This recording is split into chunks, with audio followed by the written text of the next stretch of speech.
Bien-aimés frères et sœurs, vous connaîtrez la vérité et la vérité vous affranchira. Ça, c'est pas moi qui le dis, c'est la Bible qui le dit. Mais moi, je vous dis mieux. Vous connaîtrez la vérité historique, notamment celle de vos ancêtres kémites, et vous aurez une vision globale de ce que c'est que la vraie souveraineté politique. J'ajoute, vous reviendrez à la spiritualité africaine ancestrale et vous comprendrez les enjeux de l'indépendance économique. Et pour terminer, vous accepterez votre identité culturelle kémite et vous obtiendrez deux choses. La première, c'est la paix. La seconde, c'est le développement, à une condition. L'unité de toute l'Afrique noire, l'unité de tous les Noirs du monde entier. Otep à tous, bienvenue sur la chaîne des panafricanistes par essence, par conviction et par excellence. Celle des citoyens kémites par nécessité et obligation de combat. Nous sommes une chaîne qui n'est guidée que par nos ancêtres et rien que par les ancêtres qui appartiennent à l'égrégore du monde noir. Par conséquent, nous ne croyons en aucun Dieu venu de l'étranger. Toutefois, cette vidéo n'est aucunement destinée à inciter à la haine ou à la violence, car nous menons un combat qui est d'abord et avant tout spirituel, intellectuel et démocratique. Ensuite, il est politique, géopolitique et géostratégique. Contre l'impérialisme, le colonialisme, le néocolonialisme et l'endocolonat, qui sont tous qualifiés de crimes contre l'humanité. Nous menons ce combat sur la base du principe fondamental que nous avons hérité de nos ancêtres kémites, qui est celui de la Mahat, c'est-à-dire solidarité, vérité et justice. Vous êtes donc en droit de connaître la vérité et nous avons l'obligation de vous dire la vérité, rien que la vérité, afin que justice soit rendue au continent africain. Et ça, c'est notre modeste contribution dans cette noble lutte en faveur de la souveraineté, la dignité, la solidarité et l'unité africaine. C'est exactement ça que nous appelons le panafricanisme. Bien-aimés frères et sœurs, la CEI, la Commission électorale indépendante en Côte d'Ivoire, répond aux ordres d'Alassane Ouattara. Alassane Ouattara répond aux ordres de la France et de l'OTAN. La CEI a radié le président Gbagbo et d'autres personnalités, d'autres citoyens ivoiriens. Pour nous, c'est le cas le plus important, c'est celui de Gbagbo. En radiant Gbagbo, la CEI est en train d'allumer la flamme de la guerre, la flamme de la division, la flamme de l'instabilité. Elle est en train d'allumer j'allais dire, le feu qui va empêcher à ce que la Côte d'Ivoire puisse aller vers des élections paisibles et transparentes. Elle est en train d'allumer la flamme de l'antidémocratie. La démocratie que prônent les Occidentaux, là, elle n'est pas favorable à leurs objectifs au moment actuel, notamment en Afrique. Je répète, la démocratie que prônent les Occidentaux n'est pas favorable aux objectifs de ces mêmes Occidentaux en Afrique. Par conséquent, ces gens-là qui décident au-dessus de Ouattara, qui lui-même décide au-dessus de la CEI, ces gens ne veulent pas qu'il y ait élection en Afrique. Ces gens ne veulent pas qu'il y ait élection, en tout cas en Afrique francophone, parce que l'Afrique anglophone c'est différent. Ils ne veulent pas qu'il y ait élection en Côte d'Ivoire, ils ne veulent pas qu'il y ait élection au Sénégal, ils ne veulent pas qu'il y ait élection au Mali, ils ne veulent pas qu'il y ait élection au Burkina Faso. Donc, eux, ils n'auront pas le contrôle de la situation. La CEI, c'est le seul pays au monde, la Côte d'Ivoire est le seul pays au monde où des enfants de 3 ans peuvent témoigner. Maître Abiba nous a tout expliqué, elle a démontré, elle a son preuve à l'appui.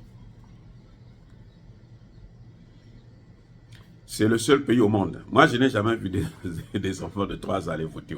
Bon, je ne sais pas, mais en Côte d'Ivoire, des enfants de 3 ans votent. Les morts, oh là là, les morts, c'est même pas la peine. Nos frères et sœurs qui sont partis là, qui ont rejoint les ancêtres, eux aussi viennent voter. Dans la même liste là, que celle des vivants. Ça, c'est la CEI. Et c'est-à-dire que ce n'est pas possible. Maintenant, des citoyens paisibles, comme le président, l'ancien président de la République, Laurent Gbagbo, on dit, toi tu es exclu. On va prendre des morts, on met à la place. Est-ce que vous pensez que c'est sérieux? Ça signifie quoi? Ils savent, Alassane Ouattara le sait, exclure les Goudé, exclure Guillaume Soro, personne ne va faire couler ses larmes pour eux. Mais radier Laurent Gbagbo, comme ils l'ont fait là, dans la liste électorale provisoire, ça, il sait, Alassane Ouattara sait que les Ivoiriens ne seront pas contents. Donc, il est en train de diviser les Ivoiriens. La majorité des Ivoiriens, parce que le président Bédi est en train de soutenir Laurent Gbagbo. Donc, ça veut dire que nous avons près de au moins 75% de la population en âge de voter qui soutient Gbagbo, contre une minorité qui soutient encore Ouattara. Donc, ils veulent créer une crise, une nouvelle crise en Côte d'Ivoire. Et pourquoi? C'est là la vraie question. Pourquoi créer une nouvelle crise? Mais parce qu'on ne veut pas la démocratie. Puisque visiblement, le mandat, le terme d'Alassane, le mandat d'Alassane Ouattara est arrivé à son terme. Et qu'il ne peut pas renouveler. Et qu'un autre candidat ne peut pas gagner. Du camp de Ouattara, bien sûr. Et que le pouvoir doit repartir vers le même Gbagbo qu'ils ont persécuté hier, à qui ils ont volé la victoire. Eh oui. Donc, on nous ramène encore à 2002-2010 pour empêcher à ce qu'ils puissent avoir des élections, pour qu'eux, ils puissent continuer à rester là. Parce que s'ils ne contrôlent pas la situation, ils vont perdre. Or, visiblement, toutes les statistiques scientifiques et sérieuses, les statistiques, comment dirais-je, crédibles et objectives, vont vous montrer que Gbagbo va gagner l'élection. Au pire des cas, c'est Bédié, ou un homme de Bédié. Or, Gbagbo ne peut pas être leur homme. Ils ne peuvent pas soutenir Gbagbo. Ils savent que Gbagbo, c'est un panafricaniste. Le parti de Gbagbo, là, c'est le PP, là, P, là, c'est parti panafricaniste, africain. Maintenant, c'est le Côte d'Ivoire. C'est un mouvement qui est en train de commencer. Bientôt, vous allez entendre, il y a parti panafricaniste africain du Congo, parti panafricaniste africain de la Gambie, ainsi de suite. Gbagbo a commencé là. C'est à cause de Gbagbo que nous, aujourd'hui, nous sommes devenus des panafricanistes. Pour soutenir la Côte d'Ivoire, pour soutenir le combat qu'il a mené face à l'Occident, pour soutenir le combat de la liberté, de la souveraineté africaine. En fait, c'est à cause le renouveau, la renaissance panafricaniste est rené là, avec Gbagbo. Depuis les Thomas Sankara, ça a commencé à disparaître jusqu'à ce qu'on assassine Kadhafi. Mais c'est Gbagbo qui est venu réveiller ça encore, cette flamme-là. Donc eux, ils ne peuvent pas tolérer qu'il y ait la démocratie en Côte d'Ivoire. Ils ne peuvent pas tolérer qu'il y ait la démocratie au Sénégal. C'est pour ça qu'ils agitent la fibre de la division. Pour qu'il y ait agitation, qu'il y ait trouble, qu'il y ait guerre civile. S'il y a guerre civile, eux, ils vont justifier leur présence.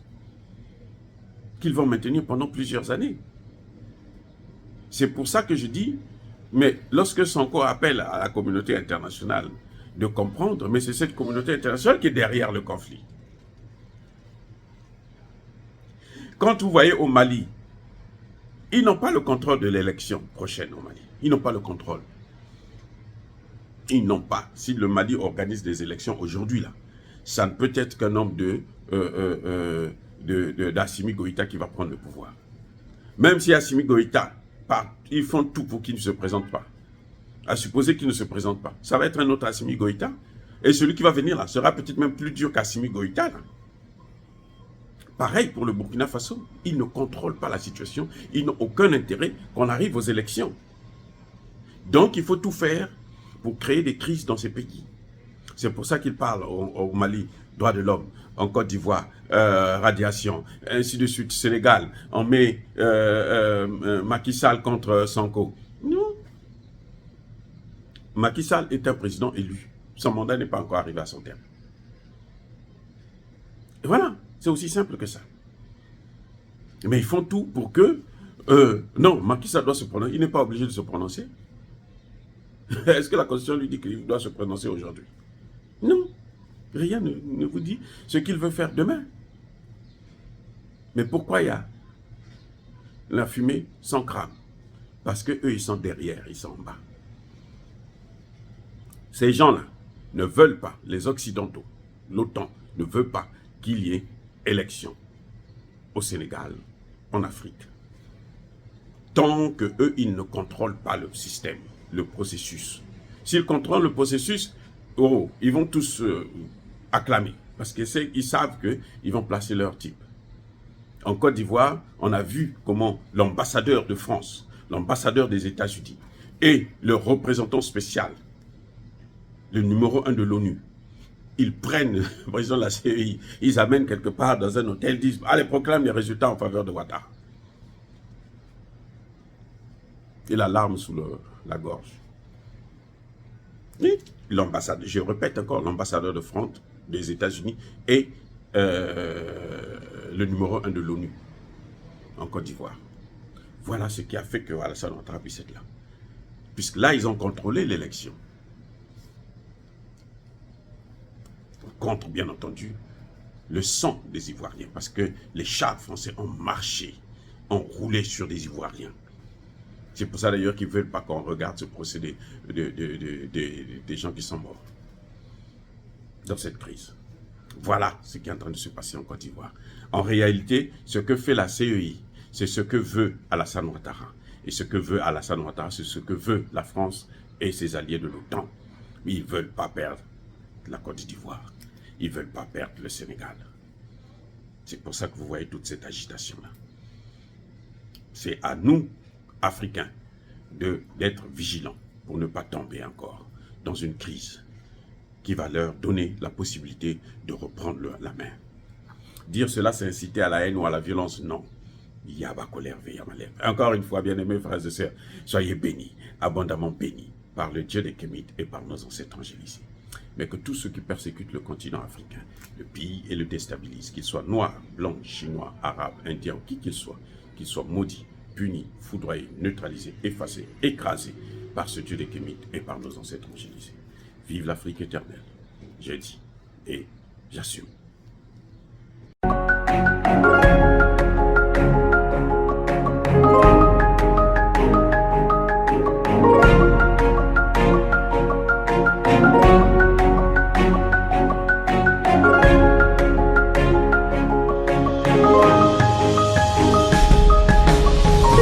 Eux, ils marchent par la foi et non par la vue.